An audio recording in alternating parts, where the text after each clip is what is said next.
Para mim é um prazer conhecer mais uma igreja, né? Mais componentes do reino de Deus. Para mim é ótimo. Sou feliz de estar aqui. Pena que cheguei atrasado, que eu errei o caminho aqui, fui parar na Avenida Sapumbeira, mas na outra, né? E era essa aqui. Mas enfim, consegui chegar. Pena que eu não pude participar mais dos louvores, né? Estavam bonitos, estavam bacanas. Levam a gente a poder pensar com Deus, falar com Deus. É ótimo. Agora, eu, com respeito a Adriano, eu faço as mesmas palavras a ele. Um cara que a gente aprendeu a admirar, conhecer, né? Ele, na verdade, é meio descarado. Eu tava vendo isso aí porque eu achei que tá em foto, viu? Brincadeira, tô falando assim, mas eu amo ele, é uma pessoa gente boa pra caramba. A gente sempre precisa contar com ele, apoio, incentivo também, do mesmo modo, nos ajuda muito, tá? Queridos, gostaria de refletir com vocês, sem perda de tempo, a gente tem bastante coisa para tratar, não sei qual que é o meu tempo. Em Mateus, capítulo 5, Evangelho de Jesus, segundo escreveu Mateus, capítulo de número 5, o célebre Sermão da Montanha, os clássicos do cristianismo, né? Texto marco para todo cristão. Se encontra aqui todas as verdades para quem quer ser cristão, quer seguir. Mateus 5, a partir do versículo 1. Estão me ouvindo bem aí? Sim. É que eu falo baixo e depois eu vou me soltando. Tá? Diz assim o texto, a partir do versículo 1. E Jesus, vendo as multidões, subiu ao monte e se sentou. E seus discípulos se aproximaram dele, e ele começou a ensiná-los, dizendo: Bem-aventurados os pobres pelo Espírito, porque o reino dos céus é deles. Bem-aventurados que choram, porque serão consolados. Bem-aventurados os mansos, porque herdarão a terra. Bem-aventurados que têm fome e sede de justiça, porque serão saciados. Bem-aventurados os misericordiosos, porque alcançarão misericórdia. Bem-aventurados os puros de coração, porque verão a Deus. Bem-aventurados os pacificadores, porque serão chamados filhos de Deus. Bem-aventurados os que são perseguidos por causa da justiça, porque o reino dos céus é deles. Bem-aventurados sois vós, quando vos odiarem e perseguirem, e mentindo, disserem todo mal contra vós por minha causa. Alegrai-vos e regozijai-vos, porque será grande a vossa recompensa nos céus, pois assim perceberam os profetas que vieram antes de vós. Amém. Até aqui. Deus querido, eu te agradeço por esse momento tão bom, um momento tão oportuno para a gente pensar sobre os valores do reino, sobre os valores da vida, os valores do cristianismo.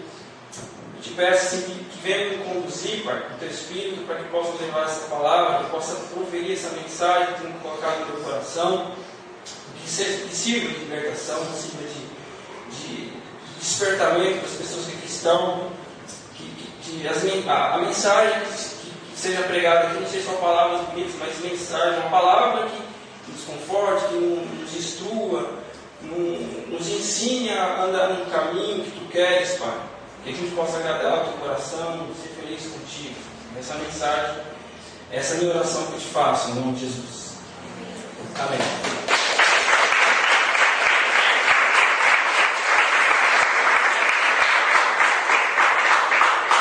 Queridos, eu gostaria de refletir com vocês sobre um tema baseado nesse texto, que tem por título, que é na verdade uma pergunta, né? Para quem é o reino dos céus? Critérios para o cristianismo. Vou pensar com vocês sobre isso. Para quem que é o reino dos céus? Tá? Se encontra aqui nesse sermão do Monte, capítulo 5. O cristianismo ele nunca foi e nunca será seletivo. A gente precisa ter isso em mente. Claro, nunca foi seletivo. Ou seja, no cristianismo não há distinção, não há cor, não há raça, não há quem é gordo, magro, feio, bonito, corintiano, são paulino, palmeirense, santista, escravo, senhor. No cristianismo não é seletivo, não há distinção, tá? Precisa ficar claro isso. Sendo assim, o cristianismo é para todos. Todos podem fazer parte dele. Não há nenhuma exigência, não há nenhum critério, não há nenhum requisito para quem quer fazer parte do reino. Certo? Concorda comigo? Não. Vou aqui quebrar algumas verdades, quebrar uns tijolinhos aqui, mas a gente vai reconstruir. A proposta cristã, sim, é para todos. Isso precisa ficar claro.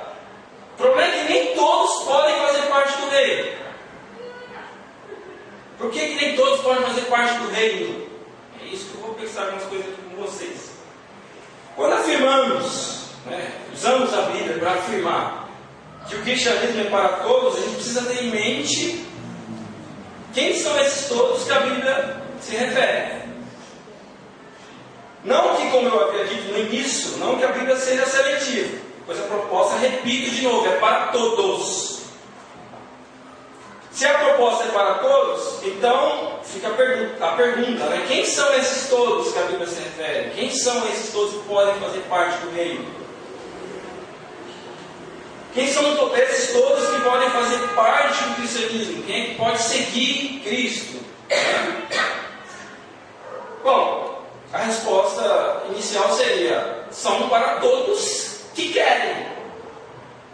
Então, o fato do cristianismo ser aberto para todos significa que todos podem fazer parte dele. Porque, primeiro, alguém tem que querer. Se você não quiser, não vai fazer parte do reino. Então, o reino dos céus é para todos. Mas todos que querem o quê? Fazer parte. Basta querer fazer parte e pronto. Já posso fazer parte do serviço. Só querer e pronto. Não. É preciso, antes de tudo, que esses todos que querem se submetam a alguns princípios. Se submetam a algumas verdades. Alguns critérios que fazem parte do cristianismo. Não basta apenas querer. Você tem que querer e se submeter a alguns princípios. E aqui entra um importante elemento, inclusive, a questão da liberdade. Do mesmo modo que você é livre para entrar, você também é livre para sair. O cristianismo nunca prendeu ninguém a entrar, mas também nunca segurou ninguém a sair. Basta lembrar Jesus. Eu já lembro você que o sermão hoje é um pouco duro, mas vai fazer com que você se desperte para algumas coisas. Quem já tem fé e acredita vai se fortalecer mais. Quem não é, já vai saber o caminho dele.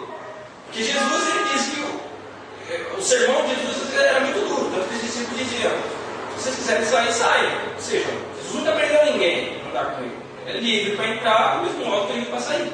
Então, esse elemento importante é a questão da liberdade. Com isso, então, se todos são livres para escolher entrar ou não sair, fica uma pergunta, eu acho que deve estar ecoando na mente de vocês. Que critérios são esses? Que restrições são essas para quem quer fazer parte do reino? Que princípios são apresentados pelo cristianismo? O que alguém precisa ter ou fazer para fazer parte do reino dos céus? Quem é que pode fazer parte do reino dos céus? Tá? É isso que eu vou pensar com vocês nesse texto, tá? Mas antes de a gente pensar aqui algumas verdades que o livro de Mateus, capítulo 5, pode nos ensinar, gostaria de dar uma pausa nesse raciocínio e buscar uma outra linha de pensamento, seguir um outro ponto aqui para a gente voltar, para que faça sentido isso que eu vou dizer aqui, tá? Quero trazer algumas outras questões importantíssimas para a gente pensar, que serão, na verdade, base, será um fundamento aqui para a gente poder andar aqui com o Sermão do Monte, com as verdades que Jesus tem para nós aqui. Gostaria de discutir com vocês dois conceitos importantíssimos para a gente entender melhor o Sermão do Monte. Primeiro é o conceito de natureza e o conceito de bem. Tá? Na verdade, eu quero pensar com vocês a relação que esse conceito de bem tem a ver com a natureza. Porque a gente está falando aqui de bem-aventuranças. Bem-aventuranças aqui normalmente é traduzido, é entendido, pode ser significado como feliz, feliz, ou prosperidade, mas não prosperidade no sentido que se prega muito aí hoje, no sentido de bem-estar. Então, feliz é aquele que é pobre de espírito, feliz os mansos, tá?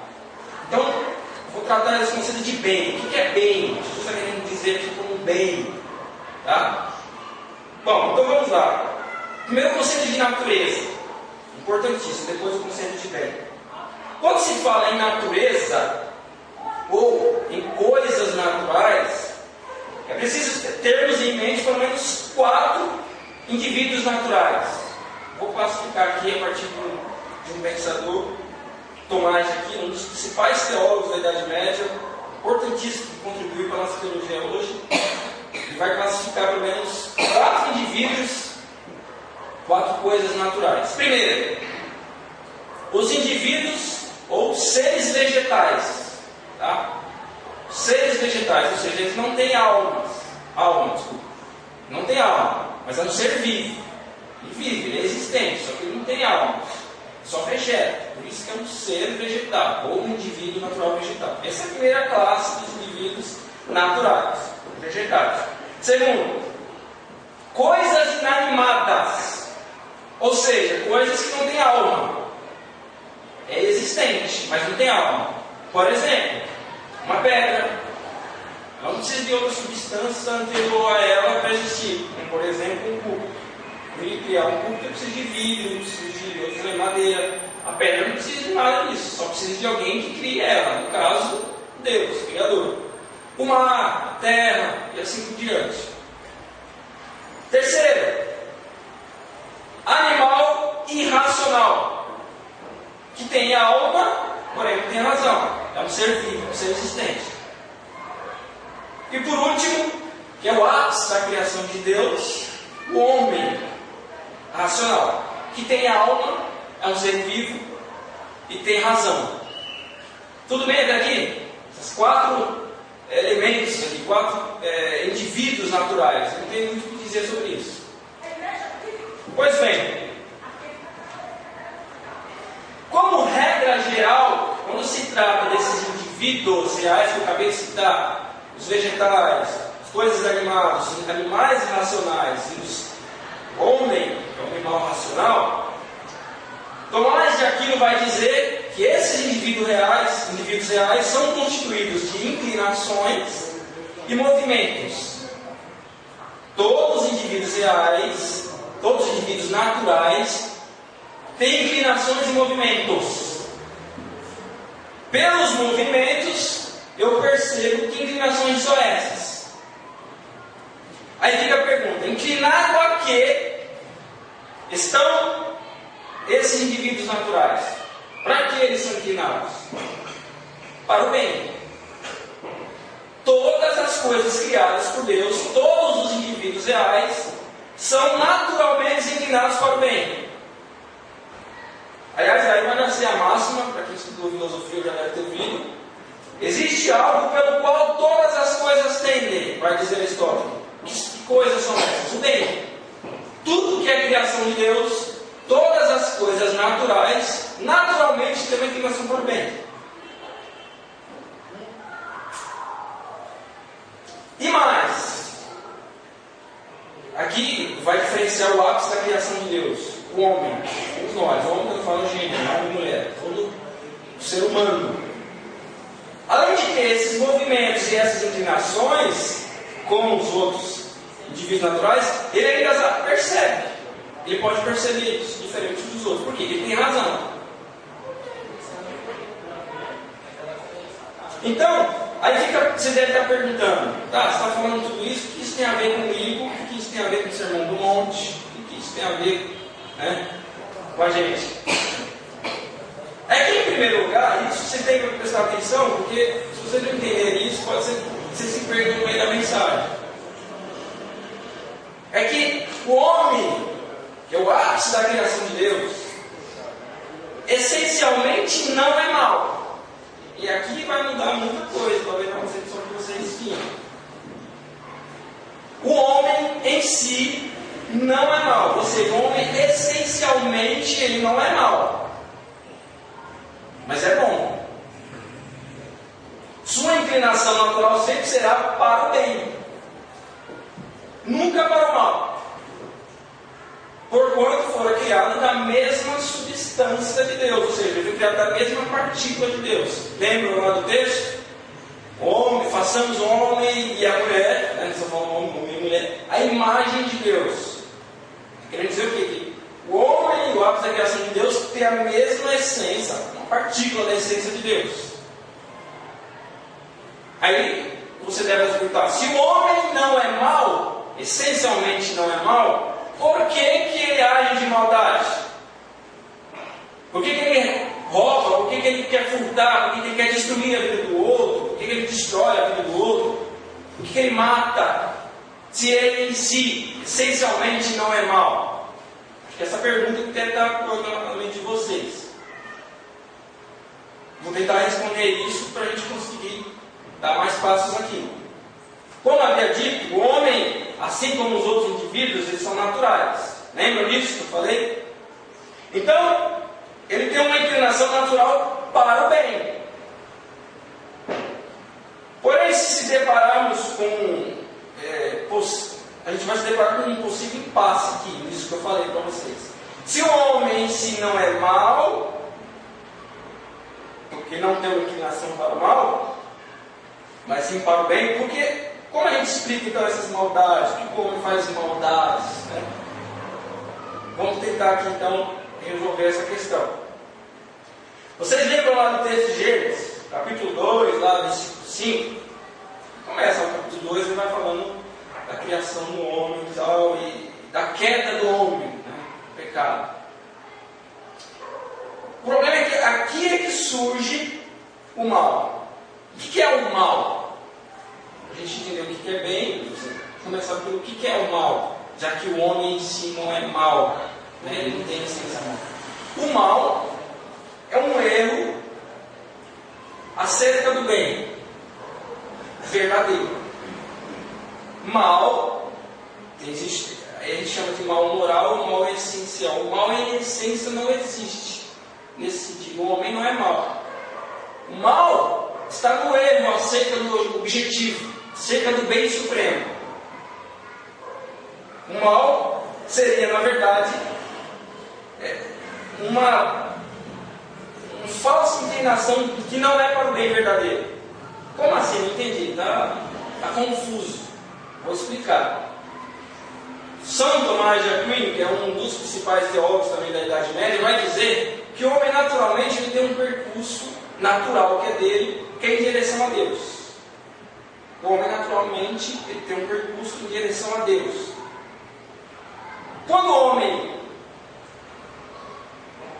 lá no pecado, no Éden, escolhe comer da fruta, o que a gente fala que é a queda do pecado, o que acontece?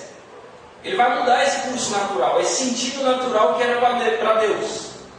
Que aí você vai chamar de perversão. Isso é uma característica do estado de perversão. O que é perversão? É eu mudar o meu sentido natural. Se o meu percurso natural é em sentido a Deus, quando eu pego, eu mudo esse sentido natural. Daí vai surgir a necessidade de uma conversão. A gente usa essa palavra muito comum hoje. O que é uma conversão? O que é convergir? É eu voltar para o meu sentido natural que era antes. Conversão é isso, é eu voltar para o sentido natural que era para o bem supremo. Daí vai surgir o que a gente fala de metanoia, né? O que é metanoia? É mudança de mente, é meia volta a ver. E quando a gente fala de conversão é mais difícil. O movimento que eu vou fazer exige mais esforço. Esse movimento natural, se eu tinha um movimento natural e eu saí, eu perverti, a hora que eu me voltar para esse sentido de novo, exige mais esforço. Por isso daí, a gente entra no princípio daqui, eu acredito muito nessas questões de a pessoa se converter da noite para o dia. Eu não acredito muito nisso. Conversão não é da noite para o dia. É gradativo. Porque você sai do seu estado natural para você voltar de novo para o seu estado natural, exige esforço. Você tem que renunciar a um monte de coisa. E renunciar a tais coisas não é da noite para o dia. A conversão se dá gradativamente. Basta olhar a vida dos discípulos. Os discípulos, alguns se deram, por exemplo, com a história dele, pisavam na bola direto. Até ele se converter demorava. Mas Jesus nunca pisou o pé. Meteu o pé na bunda deles, desculpa o termo. Seguiram o caminho com Jesus. Jesus nunca dispensou.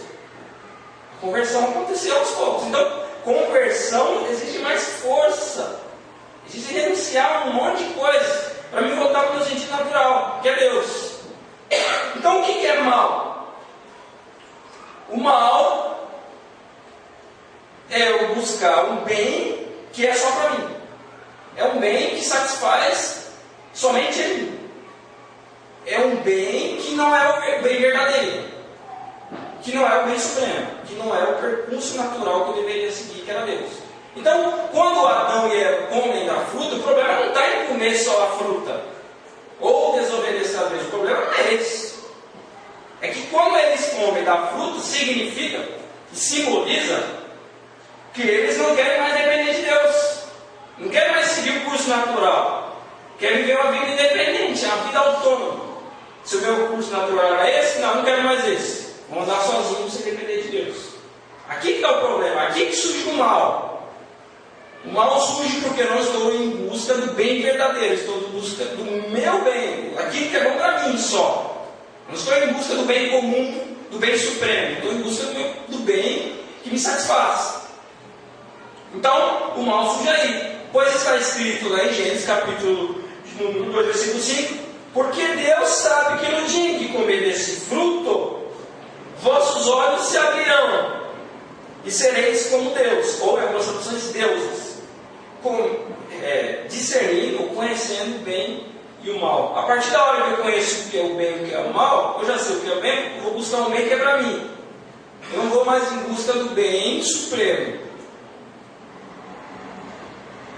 Pois bem, por assim dizer, quando se fala em inclinação para o bem verdadeiro, ou para o bem comum, ou para o bem supremo, é isso que me vem a ideia quando Jesus pronuncia esse sermão do monte, esse discurso, sério do sermão do monte.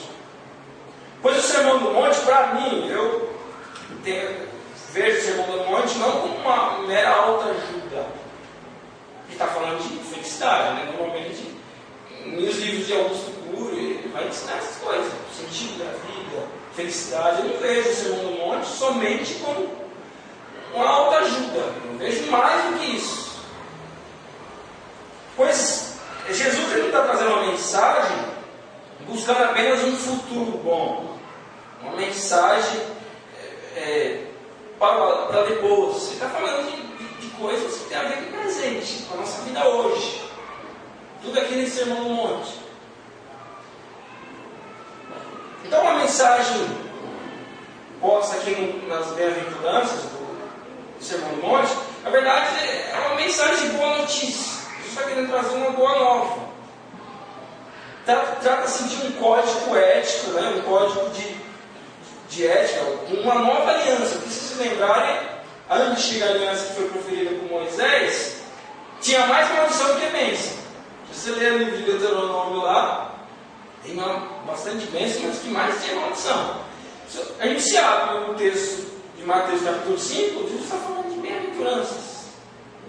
Pelo menos 8 bem-aventuranças aqui. Jesus vem com um discurso mais doce, mais brando, mais calmo, mais belo. Feliz a você que é pobre de espírito, você que é manso. Feliz é você. Então, quando eu olho para esse texto aqui de Sermão do Monte, e Jesus está proferindo esse sermão para os discípulos, mas não só para os discípulos, mas para uma multidão também, diz o texto, ora de umas verdades para quem quer fazer parte do reino. Lembrando que multidão, com aquela ideia de multidão naquela época de 50 mil pessoas que ninguém enche o estádio, não, eram pequenos povoados. 1000 pessoas já era uma multidão. Dentro de uma multidão tem pessoas boas, pessoas ruins, pessoas que vão ficar, que vão sair. Graças a Deus, faço parte de uma comunidade nova lá também, acho que vocês, mais ou menos ao mesmo tempo que aqui vocês começaram. Quantas pessoas já não entraram ou já saíram dentro dessa comunidade? Que vão ficar, que vão sair? Faz parte da multidão, fica a gente, sai a gente, mas quem é que fica realmente no reino dos céus? Pessoas que querem se submeter a esses princípios. Então, o reino dos céus, sobre o qual Jesus anunciava, não era um reino terreno, que era o que os discípulos esperavam. A gente precisa ter em mente isso. Quando Jesus proferiu esse sermão do monte, ele estava falando do reino dos céus, os discípulos tinham a ideia de um reino que era material, um reino político, um reino militar, porque eles estavam sendo subjugados pelo Império Romano, com imposto, eles estavam presos dentro da própria cidade deles, dentro da própria nação, por causa do Império Romano. E os discípulos, assim como a multidão que seguia Jesus, esperavam o quê? Que Jesus era esse que viesse para libertá-los desse Império Romano. Então, Jesus vai vir com espada, que aliás, alguns textos do Antigo Testamento vão dizer isso. Jesus veio para acabar com esse povo, acabar com o Império Romano. Jesus veio trazer um outro império, veio criar guerreiros. E Jesus veio com outro discurso. O reino dos céus é de gente pobre de espírito, de gente humilde de espírito, é de mansos, gente amantes, tem fome e sede de justiça. O reino dos céus é composto por essas pessoas, não é composto de guerreiros, de gente forte, de gente que busca poder e glória. O discurso de Jesus é outro, é mais brando. Por isso que o reino dos céus é difícil, porque muita gente não quer se submeter a esses princípios. Então, se o reino dos céus não é material, obviamente ele é espiritual. Mas quando a gente fala de espiritual, o reino dos céus é espiritual, a gente está falando de espírito no sentido de o reino é para pessoas de uma outra atmosfera, seres angelicais. Não. A gente está falando de um reino dos céus espiritual, está querendo dizer o quê? Que um reino dos céus que não é material, que não tem princípios que mudam com o tempo, que não tem princípios que a traça corrói. São coisas que não são materiais, que não vai com o tempo. É disso que Jesus está falando. Jesus, portanto, está falando de algumas virtudes que não são para quem é guerreiro ou para quem não está preocupado com o poder político. É de outras virtudes. Que virtudes são essas? Quem é que pode fazer parte do reino dos céus, segundo algumas verdades aqui que a gente pode aprender do Sermão do Monte? Quero ensinar para vocês, pelo menos, trazer algumas verdades, algumas coisas que eu tirei desse texto, pelo menos três lições que a gente pode tirar, 3 princípios. Dá para tirar muita coisa aqui, o Sermão do Monte é enorme, só do versículo 1 até o 12 tem muita coisa, vamos tirar 3. Quem sabe na próxima vez eu quero os outros. Se não me chamar, já não sei, né? Primeiro, versículo 3. Não é para os orgulhosos, o reino dos céus não é para os orgulhosos e presunçosos que buscam sua própria independência, almejando glórias, poder e honras, mas para os que são humildes, pobres de espírito, ou seja, para os que agem a partir de uma iniciativa interna. O reino dos céus não é e nunca foi, nunca será, para quem é orgulhoso e busca apenas poder, glória e honra. O reino dos céus são para os humildes de coração, humildes de espírito.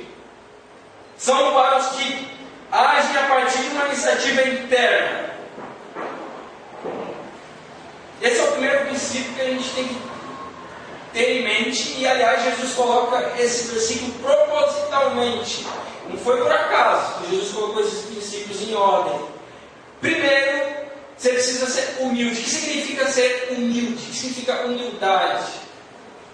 Humildade é aquele que esvazia-se de si mesmo. Ou seja, por exemplo, o orgulhoso. O que é o orgulhoso? O orgulhoso é aquele que é cheio de si mesmo. Ele é cheio de si. Louvado seja eu, glorificado seja eu. Não está glorificando você mesmo, não. Esse é o orgulhoso. E normalmente quem é orgulhoso, ele tem uma independência, ele não depende de ninguém. Ele almeja o quê? Glórias, poder, honra. Ele não está preocupado com ninguém. Quanto menos preocupado com o reino dos céus. O que importa é ele. Então, o que é humilhar-se? É eu esvaziar-se de mim mesmo. Se eu sou cheio de mim mesmo, eu preciso me esvaziar. Tá aí um princípio, por exemplo, se você quer ser cheio do Espírito Santo. Para você ser cheio do Espírito Santo, precisa se esvaziar. Como é que o Espírito Santo vai atuar e encher você se você não se esvazia? Não tem. Não dá para ocupar um odre velho, colocar um vinho novo num odre velho. Você precisa tirar isso daí. Precisa se esvaziar. Então, o que é humilde?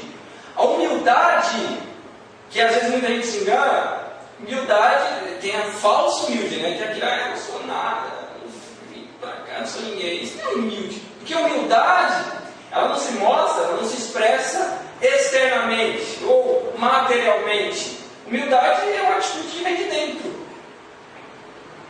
Só é humilde lá dentro, é uma atitude interna. Eu preciso me esvaziar. Então essa atitude não é possível se incluir no reino se você não tiver essa atitude de esvaziar-se, de se abrir para o reino, de se abrir para as verdades do reino, de se abrir para ser cheio do Espírito, de se abrir para ser cheio de Deus. Você precisa se esvaziar primeiro.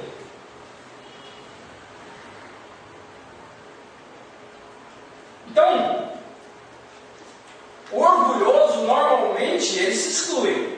Porque ele é auto-independente, ele é autônomo, não depende de ninguém, ele vai se excluindo. Ele vai se excluindo no reino, porque o reino não vai fazer mais sentido para ele. Porque as buscas dele são outras. Os valores dele são outros, são materiais, são de poder, são de glória, de honra. Princípios que Jesus está querendo mostrar que não são esses para quem quer fazer parte do reino. Jesus está querendo dizer para os discípulos, vocês que estão buscando um reino militar, político, não é esse reino que eu vim trazer. Vocês estão perdendo tempo aqui. Multidão, vocês que estão caminhando comigo, esquece, o reino dos céus não é constituído de pessoas que estão buscando poder, honra e glória. Talvez essa comunidade como a minha, em meio de um monte de igrejas, aí não vai crescer, não vai ser uma multidão, porque não está buscando isso. O reino dos céus nunca foi da maioria, sempre foi da minoria. Por que foi da minoria? Porque nem todos querem se submeter a esse princípio. Já esbarro aqui no primeiro princípio, da humildade. Eu vejo às vezes tanta coisa aí, pregadores que vestem terno, chega de carrão, cheio de segurança. Está almejando o quê? Você acha que ele está preocupado com o reino do céu? Está.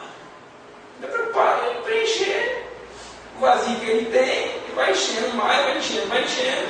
Por isso que ele é orgulhoso. Ele não quer esvaziar, não quer tirar nada de dentro. Então o reino do céu não é para esses. Aí você deve estar se perguntando, meu Deus, eu acho que vai ser difícil entrar no reino do céu, porque eu tenho um problema com humildade, não precisa falar para ninguém. Mas se você reconhecer que você é humilde, já começa, já é o ponto de partida. Os demais, Jesus vai, a graça de Deus vai te ajudando. Quem é um modelo de humildade para mim? O maior modelo, tem vários exemplos na Bíblia de modelo. Jesus, o maior modelo de humildade. Porque mesmo sendo Deus, Paulo vai dizer que esse sentimento tem que ser o mesmo com vocês, quando ele se refere à igreja de Filipenses. Esse mesmo sentimento, mesmo Jesus sendo Deus, não teve por usurpação ser igual a Deus. Ou seja, ele não usou das prerrogativas, dos seus atributos a todo momento. Jesus não ficava usando o lado divino dele toda hora. Pouquíssimas vezes. Uma delas, por exemplo, quando ressuscitou Lázaro. Jesus abriu mão de todo o poder, de toda a honra, de toda a glória, só para conviver com os homens, para se relacionar com a gente. Quer maior exemplo de humildade que esse?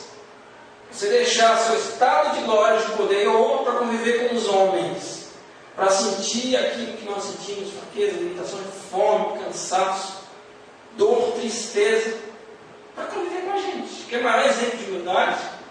Se Jesus, o precursor do cristianismo, teve essa atitude de humildade, por que eu não posso ter também? Por que eu também pelo menos não busco isso? Então, para mim, o maior exemplo de humildade é Jesus, que não teve preocupação de ser igual a Deus, mesmo sendo Deus, ele nunca deixou de ser Deus, só que não ficava usando toda hora os seus atributos, não mostrava que tinha poder, que tinha honra, que tinha glória. Aliás, Jesus fugia disso. Tinha momentos que a multidão começava correr atrás de Jesus, porque tinha feito os milagres, e o povo começou a correr atrás dele e ele fugia. Ele se afastava, porque uma das maiores tentações, aliás, para mim foram duas. Essa em que as pessoas procuravam Jesus e Jesus fugia, e a outra também, comum, mais conhecido, a tentação de Jesus, que a terceira que chama a atenção muito, que diz o diabo que Satanás diz para ele: se prostrar, você me adorar, todos esses reinos aqui, ó, não sei se mas Jesus não estava buscando esses reinos. Isso que é diferente dele. O reino que Jesus buscava não era esse. Ele abriu mão desses reinos. Então, quem quer fazer parte do reino, o primeiro princípio é esse: precisa se esvaziar. Deus, eu sou diante de ti, eu sou limitado, tenho fraqueza, tenho falhas, tenho um monte de falhas, mas com a tua graça tu tem me sustentado, me ajuda. Quero fazer parte do reino. Tenho certeza que Deus não vai te desapontar, Ele vai te ajudar. Porque o primeiro princípio é esse: é reconhecer quem eu sou, reconhecer que eu sou limitado, reconhecer que eu saí do meu estado natural, porque eu não quis mais depender de Deus, portanto sou pecador, e decidir uma conversão. A graça de Deus nos sustenta, até aqui tem nos sustentado. E Ele vai te ajudar a reconhecer suas falhas, vai te ajudar a submeter esses princípios do reino. Segunda coisa, versículos 6 e 10. Para quem são o reino, para quem é o reino dos céus? São para os que buscam o bem comum e não o bem individual. Isto é, são para os que têm fome e sede de justiça. É para esses são é o reino dos céus. Para esses tais é o reino dos céus. Então, o reino dos céus é constituído de pessoas que buscam o bem comum e não o próprio bem, o bem individual, o bem que alimenta a si próprio. O reino dos céus é para aqueles que se inclinam para o bem verdadeiro, ou seja, o bem que faz parte da vontade de Deus, que busca o bem comum e não o seu próprio bem. Essa atitude de querer o bem comum, de querer a justiça, Jesus nos ensina por ilustração que deve ser buscado, como da mesma forma somos motivados a buscar um prato de comida ao saciar nossa sede. Olha o que diz no versículos 3 e 10. Bem-aventurados que têm fome e sede de justiça, porque serão saciados. Versículo 10. Bem-aventurados que são perseguidos por causa da justiça, porque o reino dos céus é deles. O reino dos céus é desses, que buscam não o bem individual, o bem para si, mas o bem comum. Que busca a justiça, que busca o bem para todos. Que não se preocupa só com você mesmo, que não se preocupa que olha só para o seu próprio inimigo. O reino dos céus é para esses que se preocupam com o bem comum, que se preocupam com a justiça. E Jesus disse com a multidão, que era pobre, que sentia fome, sentia sede, debaixo do calor daquele: da mesma forma que vocês sentem fome, da mesma forma que vocês sentem sede, que seja essa mesma motivação que vocês têm para buscar um prato de comida e matar essa própria sede, que seja a mesma motivação para buscar a justiça. Até vocês se fartarem. Jesus está querendo dizer isso. Que essa mesma motivação para matar a fome e a sede seja a mesma para buscar o bem comum, que seja a mesma para buscar a justiça, que seja a mesma que não aceita a corrupção.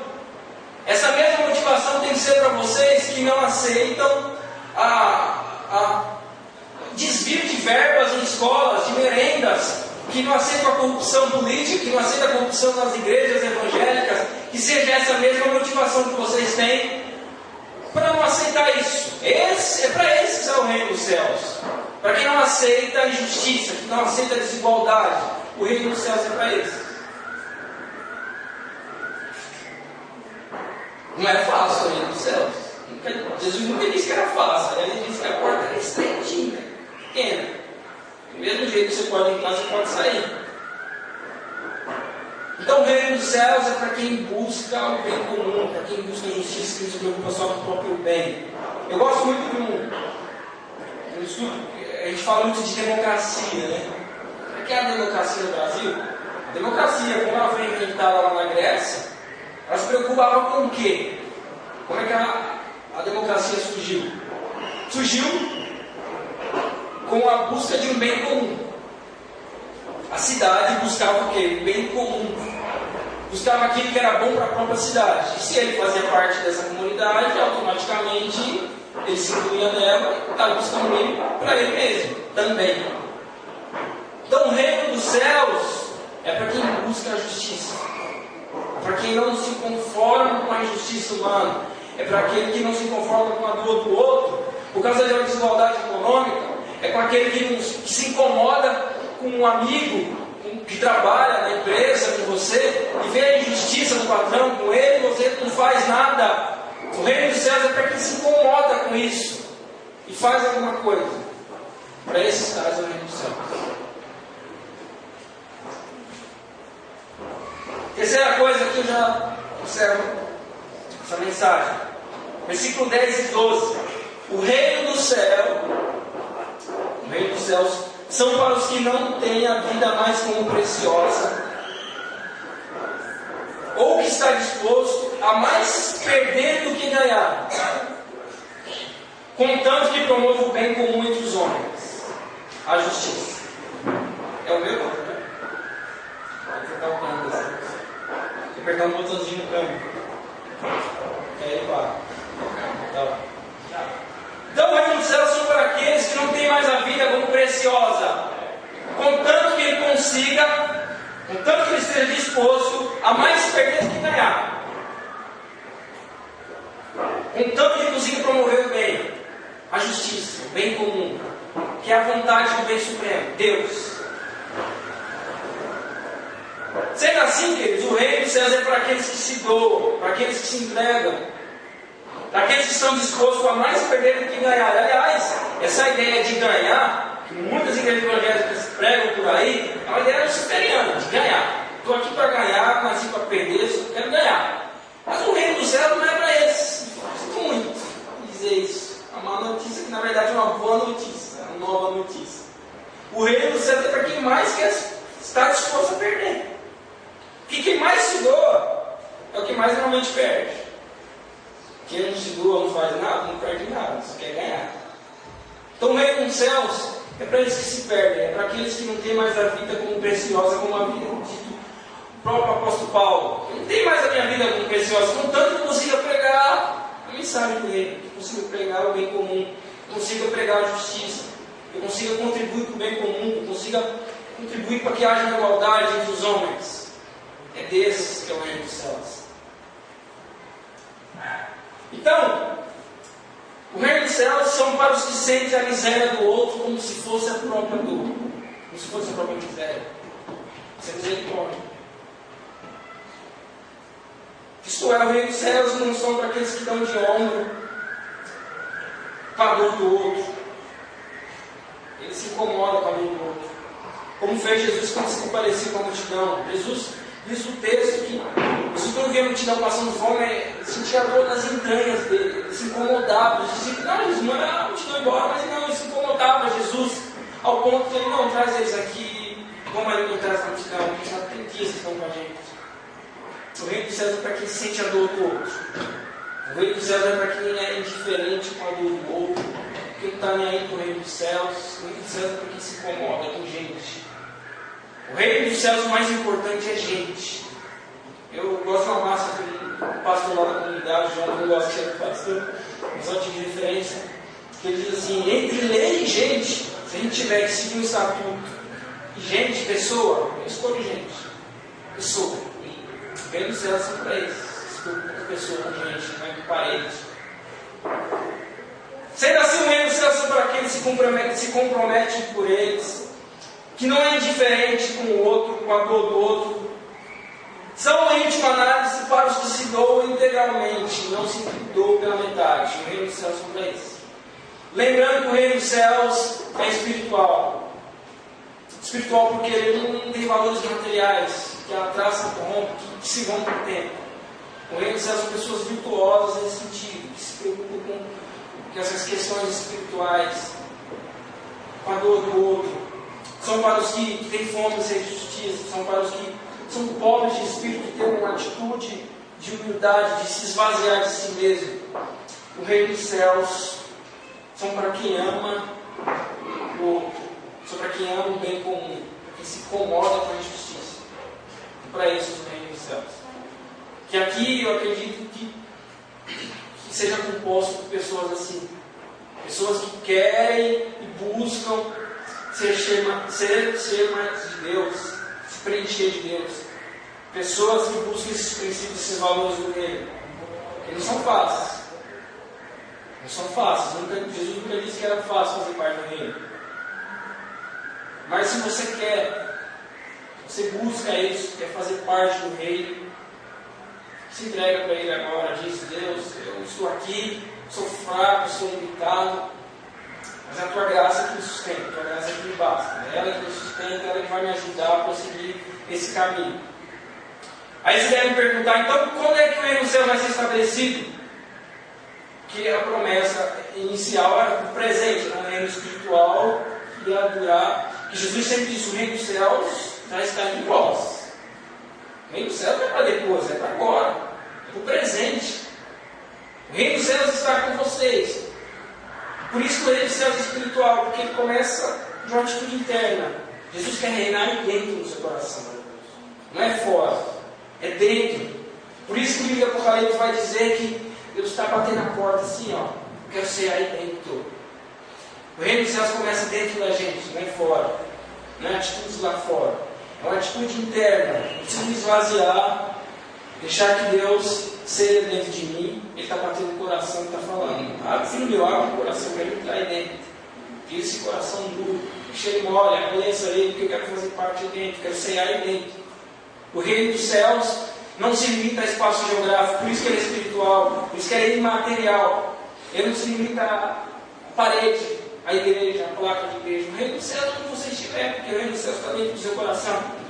Você pode implantar o reino, levar o reino lá para onde você trabalha. Você pode levar o reino para o seu vizinho, para a pessoa que mais odeia você, a pessoa que te persegue. O reino dos céus está onde você estiver. Jesus quer levar o reino com você. Bem-aventurados, felizes vocês que são pobres de espírito, felizes vocês que são os mansos, amantes da misericórdia, que têm fome e sede de justiça, que não aceitam a injustiça humana, que não aceitam a desigualdade humana. É desses reinos dos céus. Felizes são vocês. Que assim seja entre nós, implantado no reino dos céus. Que seja feita a vontade do Pai que está lá nos céus, entre nós. Seja feita a justiça, seja feita. Vai acontecer um dia. Você está perguntando: então quando vai ser esse reino dos céus? É quando todo joelho se dobrar, toda língua confessar que esse é o verdadeiro reino. É Ele que tem que reinar entre nós. Aí você vai perguntar: agora quando é que vai ser o reino dos céus? Que sinais são esses que podem me dizer qual são o reino dos céus? É quando não haver mais plano, quando não haver mais choro, não haver mais tristeza, não haver mais morte. É esse que vai ser o reino dos céus. Ele vai ser explantado entre nós. Glória a Deus nas mais alturas, louvado seja Deus. Toda honra, toda glória, todo louvor seja para Ele. Rei dos reis, Senhor dos senhores. Rei dos reis. Rei desse reino que está contando em nós. Amém? Seja assim a vontade de Deus entre nós. Amém. Glória a Deus.